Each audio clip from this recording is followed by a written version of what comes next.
አክብሮታዊ ሰላምታችን በያላችሁበት ድረስ የተወደዳችሁና የተከበራችሁ የመሃል ሚዲያ አድማጭ ተመልካቾቻችን እንደምንውላችኋል። ለዛሬ ለተማክሰኞ ከመሃል ሚዲያ ቀን መሃል ዜናችን ተጀምሯል። በቅድሚያም አበይት ርዕሰ ጉዳዮችን እናስቀድማለን። የምስራቅ እዝ ኮር በጥፋት ቡድኑ ላይ በወሰደው የተቀናጀ የጸረ ሽምቅ ስልት ከፍተኛ ጉዳት ማድረሱ ተገለጸ። የልዩ ዘመቻዎች እዝ ኮማንዶ ሬጅመንት በጥፋት ቡድኑ ላይ እርምጃ ወስዷል። ዝርዝር ጥንቅርን ይዘናል።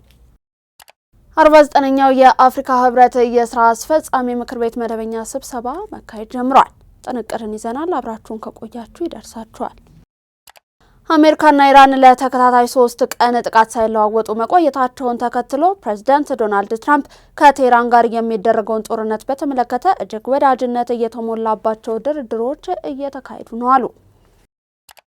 እነዚህ ለዛሬ ለተማክሰኞ ወደ እናንተ እንዲደርሱ ካጠናቀርናቸው ዜናዎቻችን መካከል አበይት ርዕሰ ጉዳዮቻችን ናቸው። ዜናውን ላይክ እና ሼር፣ ሚዲያችንን ሰብስክራይብ በማድረግ ዜናውን ጀምሩ። ከመሸጋገሪያ በኋላ እንመለሳለን። ከፍተኛ የንግድ እንቅስቃሴ በሚገኝበት መርካቶ ተክለ ሃይማኖት በሚገኘው ሳይታችን ላይ G+4 ዘመናዊ የንግድ ሱቅ እየገነባን እንገኛለን። ከ990 ሺህ ብር ቅድመ ክፍያ ጀምሮ አሊያም በ2.8 ሚሊዮን ብር ሙሉ ክፍያ ከ11 ካሬ ሜትር ጀምሮ በፉል ፊኒሽድ እና በኔት ኤሪያ ብቻ እየሸጥን እንገኛለን። የ11፣ 22 እና 32 ካሬ አማራጮች ከግራውንድ ፍሎር ጀምሮ ማግኘት ይችላሉ። በተጨማሪም ምቹ በሆነ አከፋፈል ከ15% የሚደርስ የዋጋ ቅናሽም አዘጋጅተናል። ያሉን ሱቆች ውስን ስለሆኑ ከስር በምናስቀምጠው ስልክ ብቻ በመደወል የግሎ ያድርጉ። ውጪ ለሚኖሩ ዲያስፖራዎችም የተመቻቸ አከፋፈልና አማራጮች አቅርበናል። ሜሪት ፕሮፐርቲ። የምስራቅ እዝ ኮር በጥፋት ቡድኑ ላይ በወሰደው የተቀናጀ የጸረ ሽምቅ ስልት ከፍተኛ ጉዳት ማድረሱ ተገለጸ። ዝርዝር ዘገባው እንደሚከተል ይቀርባል። የምስራቅ እዝ ኮር ሰራዊት በአማራ ክልል ምዕራብ ጎጃም ዞን ደጋዳሞት ዙሪያ የተፈጥሯዊና ሰው ሰራሽ መሰናክሎችን ተቋቁሞ በወሰደው ጠንካራና የተቀናጀ እርምጃ በጥፋት ቡድኑ ላይ ከፍተኛ ምት በማሳረፍ ሰብአዊና ቁሳዊ ጉዳት ማድረሱን የኮሩ አዛዥ ብርጋዴር ጄኔራል አዲሱ መሐመድ አስታውቋል። ኮሩ ካደረሰው ሰብአዊና ቁሳዊ ጉዳት በተጨማሪ የታገቱ የህዝብ መኪናዎችን ከነ አሽከርካሪዎቻቸው እንዲሁም ጽንፈኛው ከህዝብ አስገድዶ የዘረፈውን እህል እንዲሁም ሌሎች ሎጂስቲክስ ቁሶችን ማስመለስ መቻሉን ተናግሯል። የኮሩ ዋና አዛዥ ብርጋዴር ጄኔራል አዲሱ መሐመድ እንደገለጹት በዚህ ድንገተኛ የጸረ ሽምቅ ስምሪት የጥፋት ቡድኑ የሚተማመንበትን ዋነኛ የሰው ኃይሉ ተመቶበታል።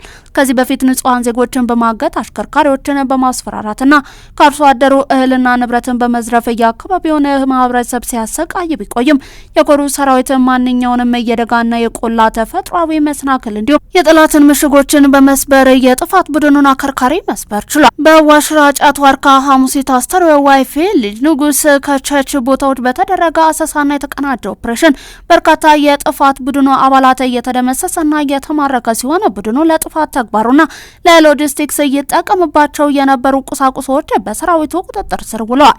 እንደ ጤፍና ስንዴ የመሰለ የተከዘነ እህልም ተይዟል። የታገቱ ተሽከርካሪዎችና አሽከርካሪዎችን ነጻ በማውጣት የጥፋት ቡድኑ ገንዘብ ካላመጣችሁ አንለቅም ብሎ አግቷቸው የነበሩ የከባድ መኪና አይሱዚ ሲኖትራክ እንዲሁም የሕክምና አምቡላንስን ጨምሮ በርካታ የሃይድ ቶፕ ቶዮታ ላንድ ክሩዘር ተሽከርካሪዎችን ከጥፋት ቡድኑ እጅ ማስመለስ እንደተቻለ አዛዡ ገልጸዋል። የተለያዩ አይነት በርካታ መሳሪያዎች፣ የሎጂስቲክስ ቁሳቁሶች፣ ጄኔሬተር፣ ቦምብ፣ ዲጂታል ካሜራ፣ የብሬን፣ የክላሽና የድሽቃ ጥይት፣ የወገብና የደረት ትጥቆች፣ የኮንትሮባንድ ሲጋራዎች፣ መድኃኒቶች፣ የኤሌክትሮኒክስና የፎርጅድ እቃዎች፣ የጥፋት ቡድኑ ለእንቅስቃሴ ተጠቀምባቸው የነበሩ ሞተር ሳይክሎች፣ የምግብ ዘይት፣ የመኪና ነዳጅ በኮሩ ሰራዊት እጅ ገብተዋል። ብርጋዴር ጄኔራል አዲሱ መሐመድ የጥፋት ቡድኑንና ተላላኪዎቹ ሰላምን እስካለመረጡ ድረስ ሰራዊቱ የትኛውንም አይነት አስቸጋሪ ሁኔታዎችን ተቋቁሞ የህዝብን ሰላም የማስከበር የህግ የበላይነትን የማረጋገጥና የጥፋት ኃይሎችን የማጽዳት ግዳጁን አጠናክሮ እንደሚቀጥል ተናግረዋል። ዘገባው የኮሩ የሰራዊት ስነ ልቦና ግንባታ ነው። የልዩ ዘመቻዎች እዝ ኮማንዶ ሬጅመንት በጥፋት ቡድኑ ላይ እርምጃን ወስዷል። የኮማንዶ ሬጅመንት በሰሜን ሸዋ ዞን ጣርማበር ወረዳ አርማንያ ቀበሌ በጥፋት ቡድኑ ላይ እርምጃ በመውሰድ በርካታ የጠላት ኃይል መደምሰሱን የሬጅመንቱ አዛዥ አስታውቋል። የኮማንዶ ሬጅመንት አዛዥ ሻለቃ ታሪኩ ሻሜቦ ሰራዊቱ በፍጹም ኢትዮጵያዊ ጀግንነት በአካባቢው እየተሽለኮለከ ህዝብን ሲዘርፍና ሲያሰቃይ የቆየውን ቡድን አይቀጡ ቅጣት በመቅጣት ከጥቅም ውጪ ማድረጉን ተናግረዋል። ሬጅመንቷ ከጠላት ጋር ጠንካራ ውጊያን በማድረግ ጠላት ላይ ከባድ ኪሳራን በማድረስ ጠላትን መደምሰስ ችሏል። በዚህም ብሬን፣ ክላሽ፣ ኋላ ቀር መሳሪያ፣ የተለያዩ አይነት ጥይት፣ መገናኛ ሬዲዮ፣ ኤፍ1 ቦምብ በቁጥጥር ስር መዋላቸውን የገለጹት ከተደመሰሱት ኃይል ውስጥ በእነርሱ አደረጃጀት ቢኒያም አስፋው የራምቦ ክፍለ ጦር ሻለቃ አዛዥ፣ ፍቅሩ የራምቦ ክፍለ ጦር አመራር ሹም፣ ጎሹ ምክትል ሻለቃ መሪ፣ ነጋሽ የቃኝ አመራር፣ ብሩክ የቡድኑ ዘመቻ ኃላፊ የሚገኙበት ሲሆን አማንሸቱ የተባለ የቡድኑ ትልቅ አመራር መቁሰሉን ሻለቃ ታሪኩ ሻሜቦ ተናግረዋል። 49ኛው የአፍሪካ ህብረት የስራ አስፈጻሚ ምክር ቤት መደበኛ ስብሰባ መካሄድ ጀመረ። 49ኛው የአፍሪካ ህብረት የስራ አስፈጻሚ ምክር ቤት መደበኛ ስብሰባ በህብረቱ ዋና መቀመጫ አዲስ አበባ መካሄድ ጀምሯል። የምክር ቤቱ ስብሰባ ዘላቂ የውሃ አቅርቦትና ደህንነትን እየጠበቀ የንጽህና አጠባበቅ ስርዓቶችን ማረጋገጥ ለአጀንዳ 2063 ግቦች ስኬታማነት በሚለው የ2026 የህብረቱ ዓመታዊ መሪ ሀሳብ አማካኝነት ይከናወናል። በስብሰባው መክፈቻ የአፍሪካ ህብረት ኮሚሽን ሊቀመንበር የሆኑት መሐመድ አሊ ሱፍ፣ የኢፌዴሪ የውጭ ጉዳይ ሚኒስትር ዶክተር ጌዲዮን ጢሞቴዎስ፣ የተባበሩት መንግስታት የአፍሪካ ኢኮኖሚ ኮሚሽን ዋና ጸሐፊ ክላቨር ጋቴቴ፣ የቡሩንዲ የውጭ ጉዳይ ሚኒስትር እንዲሁም የስራ አስፈጻሚ ምክር ቤቱ ሰብሳቢ ኤድዋርድ ቢዚማና፣ የአባል ሀገራት የውጭ ጉዳይ ሚኒስትሮች፣ ዲፕሎማቶች እንዲሁም ሌሎች እንግዶች ታድመዋል። ሚኒስትሮቹ ቅድሚያ በሚሰጧቸው ቁልፍ አጀንዳዎች እንዲሁም የአፍሪካን አህጉራዊ ትስስርን ማስፋት በሚያስችሉ ጉዳዮች ላይም ይመክራሉ። የአጀንዳ 2063 አፈጻጸም የሚከተለውን የኮሚቴ ሪፖርት እንዲሁም የቀድሞ የአፍሪካ አንድነት ድርጅት እንዲሁም በአሁኑ የአፍሪካ ህብረት ወቅት ያሉ ስምምነቶችና የአሰራር ማዕቀፎች ያሉበትን የትግበራ ደረጃንም ይገመግማሉ። በተጨማሪም የ2026ቱን የህብረቱ የዋና መሪ ሀሳብ የእስካሁኑን የአፈጻጸም ሂደት ላይ እንደሚወያዩ ኢትዮጵያ ዜና አገልግሎት ከአፍሪካ ህብረት ያገኘው መረጃ ያመለክታል። 49ኛው የአፍሪካ ህብረት ስራ አስፈጻሚ ምክር ቤት መደበኛ ስብሰባ እስከ ነገ የሚቆይም ይሆናል። አንቀጽ 39 እስከ መገንጠል የሚለው እስከ መዋሃድ ተብሎ እንዲስተካከል ሀሳብ ቀረበ። የህዝብ እንባ ጠባቂ ተቋም ቀርቶ ህብረ ብሔራዊ አንድነት ኮሚሽን የሚል ተቋም እንዲቋቋምም ተጠይቋል። ተጨማሪውን ይዘናል።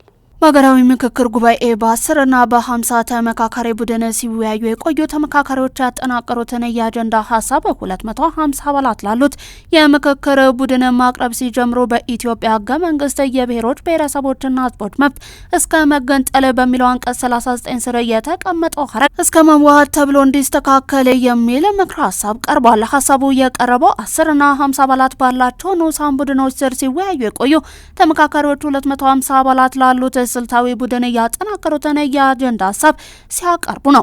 በዚህም ሀሳብ ከቀረበባቸው አጀንዳዎች መካከል የመንግስት አደረጃጀትና ቅርጽ እንዲሁም የፖለቲካ ስርዓት፣ የፖለቲካ ውክልናና የምርጫ ስርዓትን እየተመለከተው አንዱ ሲሆን በስሩም የራስን እድል በራስ የመወሰን መብት፣ የብሔሮች ብሔረሰቦችና ህዝቦች መብት አንቀጽ 39 ንዑስ አጀንዳ መሆኑ ይታወቃል። ይህ ንዑስ አጀንዳ አንቀጽ 39 የራስን እድል በራስ የመወሰን መብትን የሚሰጥ በመሆኑ ሙሉ ለሙሉ ሳይሻር እስከ መገንጠል የሚለው ሀረግ ብቻ ከድንጋጌው እንዲወጣና ባለበት እንዲቀጥል የሚጠይቁ ሀሳቦች ከ10 እና ከ50ዎቹ ንዑስ ቡድኖች በአብዛኛው ቀርበዋል። ግብጽ የኢትዮጵያ የቀይ ባህር ጥያቄ ቅድመ ሁኔታ ያዘለ የውሳኔ ሀሳብ ማቅረቧን የግብጽ መገናኛ ብዙሃን አስነበበ። ግብጽ ኢትዮጵያ ወደ ቀይ ባህር ለማድረግ የምታስበውን ጥረት ለመደገፍ የሚያስችልን አዲስ የውሳኔ ሀሳብ ማቅረቧን አንድ የግብጽ መገናኛ ብዙሃን ዘግቧል። መገናኛ ብዙሃኑ ባወጣው ዘገባ መሰረት በኢትዮጵያ የቀይ ባህር ተደራሽነትን ከጎረቤት ሀገራት ጋር በድርድር እንድታገኝ ግብጽ ለመርዳት ፍቃደኛ ብትሆንም ኢትዮጵያ በታላቁ የኢትዮጵያ ህዳሴ ግድብ ላይ ያላትን አቋም ማለስለስ አለባት የሚል ቅድመ ሁኔታን አስቀምጣለች።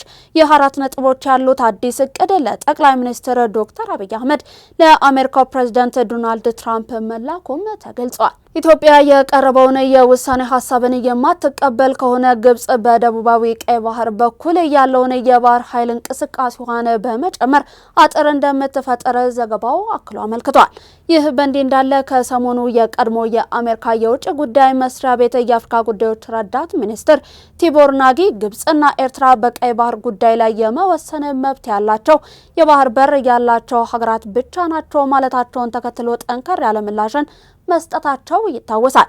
ዲፕሎማቱ በሰጡት አስተያየት መሰረት በግብጽና ኤርትራ ሞገት መሰረት በቀይ ባህር ላይ የመናገር መብት ያላቸው የባህር ዳርቻ ያላቸው ሀገራት ብቻ ከሆኑ በሎጂክ ደረጃ በአባይ ወንዝ አጠቃቀም ላይ የመወሰን መብት ሊኖራቸው የሚገባው ውሃውን የሚያመነጩና ወደ ወንዙ የሚያስገቡ ሀገራት ብቻ ናቸው ሲሉም መሞገታቸውን አቅርበዋል። ኢትዮጵያ የባህር በሯን ያጣችው በህጋዊ ሰነድ ባልተደገፈ ሴራ ነው አሉ አንጋፋው ፖለቲከኛ ሌንጮ ለታ። ኢትዮጵያ በቀይ ባህር ላይ የነበራትን ታሪካዊና ጂኦፖለቲካዊ የበላይነትን እንድታጣ ያደረጋት የ1983 ዓ.ም የሽግግር ወቅት በህወሓት እንዲሁም በሻዕቢያ መካከል በህጋዊ ሰነድና ድርድር ሳይደገፍ በተፈጸመ ሴራ መሆኑን አንጋፋው ፖለቲከኛ ሌንጮ ለታ ተናግረዋል። ሙሉ ሀሳባቸው እንደሚከተል ይቀርባል። ከቲቪ አዲስ ቀን ጋር ቃለ ምልልስ ያደረጉት የኦሮሞ ነጻነት ግንባር ኦነግ መስራችና የቀድሞ አመራር አቶ ሌንጮ ለታ በወቅቱ በነበረው የፖለቲካ ሴራ ኤርትራ እንድትገነጠል ሲደረግ የኢትዮጵያን የረጅም ጊዜ ብሔራዊ ጥቅምን ያላገናዘበና በሁለትዮሽም ሆነ በባለ ብዙ ወገን ዓለም አቀፍ ውል ያልተደገፈ ውሳኔ መሆኑን አብራርተዋል። በዚህ ምክንያት የኤርትራ ጊዜያዊ መንግስት የአሰብን ወደብ ጨምሮ ሙሉ የባህር ዳርቻውን በፖለቲካ ሴራ እንዲቆጣጠር መደረጉን ገልጸዋል። ኢትዮጵያ የባህር በር ማጣቷ በህዝቧና በኢኮኖሚዋ ላይ ከፍተኛ ጫናን የፈጠረ ሲሆን ሀገራችን ለውጭ ንግድ እንቅስቃሴ በየዓመቱ በቢሊዮን የሚቆጠር ዶላር ለወደብ ኪራይ እንድታወጣ አድርጓታል።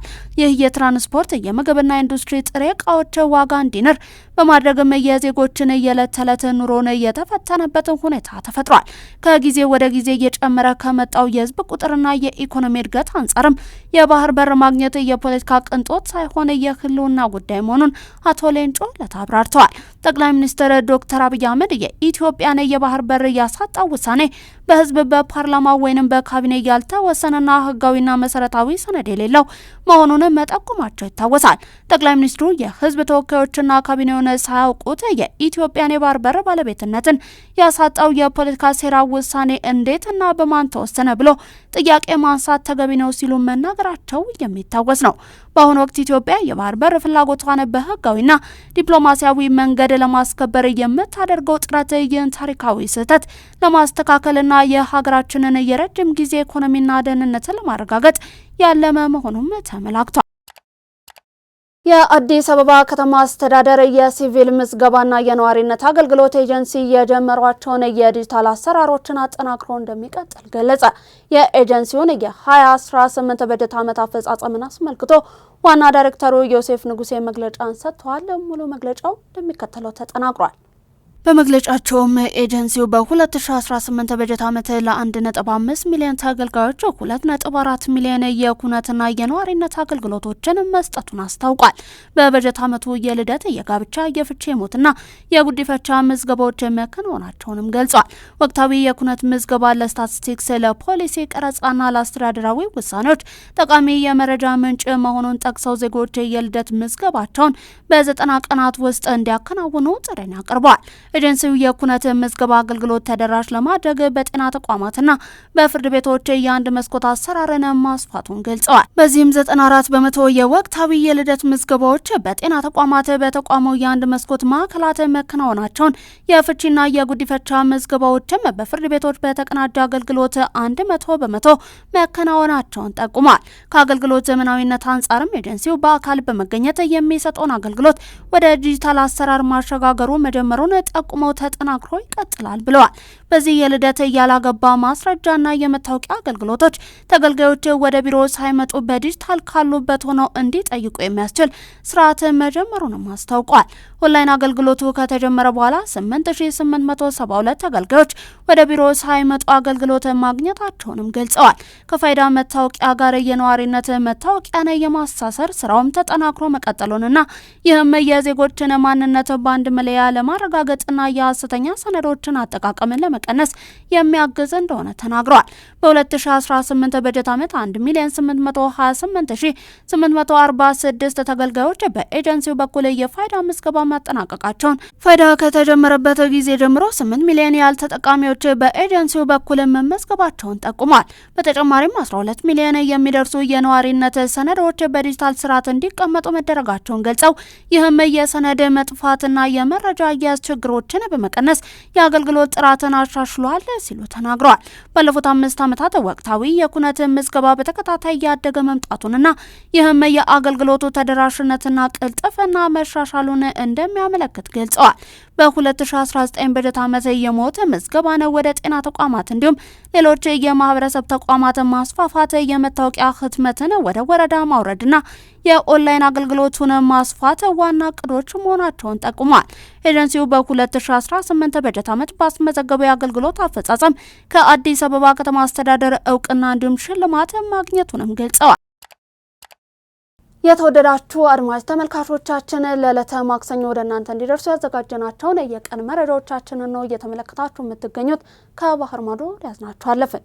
ከፍተኛ የንግድ እንቅስቃሴ በሚገኝበት መርካቶ ተክለ ሃይማኖት በሚገኘው ሳይታችን ላይ G+4 ዘመናዊ የንግድ ሱቅ እየገነባን እንገኛለን። ከ990 ሺህ ብር ቅድመ ክፍያ ጀምሮ አሊያም በ2.8 ሚሊዮን ብር ሙሉ ክፍያ ከ11 ካሬ ሜትር ጀምሮ በፉል ፊኒሽድ እና በኔት ኤሪያ ብቻ እየሸጥን እንገኛለን። የ11፣ 22 እና 32 ካሬ አማራጮች ከግራውንድ ፍሎር ጀምሮ ማግኘት ይችላሉ። በተጨማሪም ምቹ በሆነ አከፋፈል ከ15% የሚደርስ የዋጋ ቅናሽም አዘጋጅተናል። ያሉን ሱቆች ውስን ስለሆኑ ከስር በምናስቀምጠው ስልክ ብቻ በመደወል የግሎ ያድርጉ። ውጪ ለሚኖሩ ዲያስፖራዎችም የተመቻቸ አከፋፈልና አማራጮች አቅርበናል። ሜሪት ፕሮፐርቲ በሞስኮ ላይ ከ390 በላይ ድሮኖች የተሳተፉበት ጥቃት መክሸፉ ተሰማ።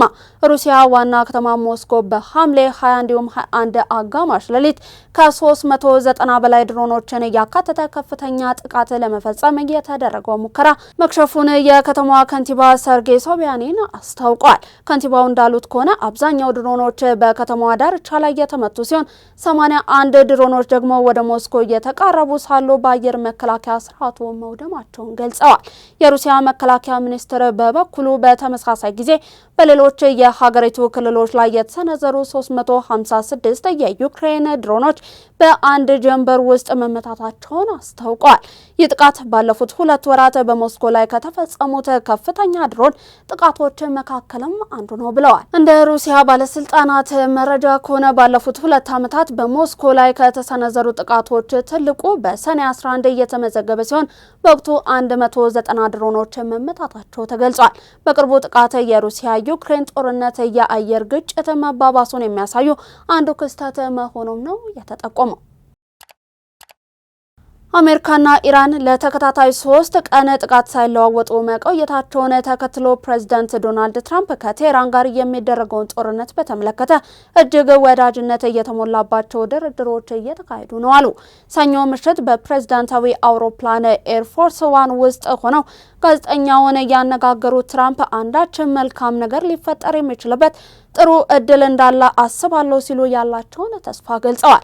ይሁን እንጂ አሁን የሚደረገው ድርድር የሚከሽፍ ከሆነ ውጊያው ከመገታቱ በፊት ስናደርግ የነበረውን ነገር ወደ መፈጸም እንመልሳለን በማለት አስጠንቅቀዋል። የአሜሪካው ፕሬዝዳንት ይህንን ቢሉም ኢራን ግን ምንም አይነት ቀጥተኛ ድርድር እየተካሄደ አለመሆኑን አስታውቃለች። ሁለቱ ሀገራት የሚያደርጉትን ውጊያ ጋፕ ያደረጉት ለ2 ሳምንት ገደማ አንዳቸው በሌላኛቸው ላይ ይዞታ ላይ ጥቃት ሲያደርሱ ከቆዩ በኋላ መሆኑ የተገለጸ ሲሆን ውጊያው ማገርሸቱም ሰኔ ላይ የተፈረመውን ጊዜያዊ የተኩስ አቁም ስምምነት አደጋ ውስጥ ከቶታል። የአሜሪካ ጦር የፈጸማቸው ጥቃቶች ኢራን በሆርሙዝ ወሽመጥ የንግድ መርከብ ጉዞን አደጋ ላይ ለመጣል ያላትን አቅም ለማዳከም ያለሙ እንደሆኑም በወቅቱ ገልጸው ነበር። ይህ አዲስ ውጊያ የተቀሰቀሰው ኢራን በወሳኙ የነዳጅ መተላለፊያ መስመር ላይ የተጓዙ መርከቦችን ከመታች በኋላ ነው። የሁለቱ ሀገራት ግጭት ረግቦ ሊቆይ ይችላል የሚል ተስፋ በመፈጠሩም በዓለም አቀፍ ገበያ የነዳጅ ዋጋ በ9% ቀንሶ በበርሜል $87.59 ሲሸጥም ታይቷል። ለዛሬ ለተማክሰኞ ከመሃል ሚዲያ ያዝናቸውን የቀን መረጃዎቻችንን አበቃን። አብራችሁን ስለነበራችሁ እጅግ እናመሰግናለን። ዜናውን ላይክ እና ሼር፣ ሚዲያችንን ሰብስክራይብ በማድረግ አጋርነታችሁን ቤተሰብነታችሁን ታጠነክሩ ዘንድ የአክብሮት ግብዣችን ነው። ከዩቲዩብ ባለፈ በፌስቡክ፣ ቴሌግራም እንዲሁም ቲክቶክ ገጾቻችን ተጨማሪ የመሃል ሚዲያ ይዘቶችን መመልከት ትችላላችሁ። በእኔ ቦታ በቃው። ጤና ይስጥልን።